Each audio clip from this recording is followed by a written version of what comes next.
ITO HMD Limited, Section 5. Scope of total income, accrual of income, interest on the overdue payments, unable to recover the outstanding dues, no accrual of income, Section 145 of Accounting Standard, Section 9.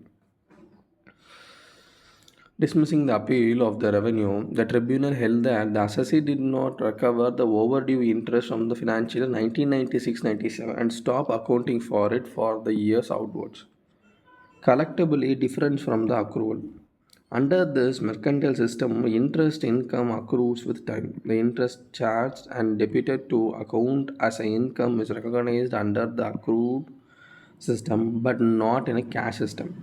As the overdue interest was not collectible from the financial year 1996 to 97, the prudent businessman following the accounting standard 9 of Institute of Chartered Account of India would not recognize said income. There was no question of claiming it as a bad debt because it was not accountable owing to the uncertainty of collection.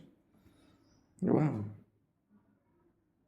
When there is an uncertainty of collection, they are very clear, it's uncertain, you can't collect a single amount from that.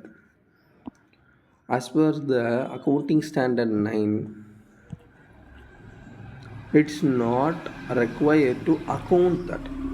As it not required to account this, the accrual income of interest of unreceived, unrecovered dues, it's also not relevant. Not relevant.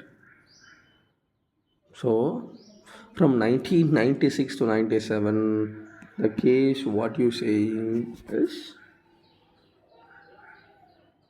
not so the income is not accrual as this time as a tribunal order. Such income is deferred.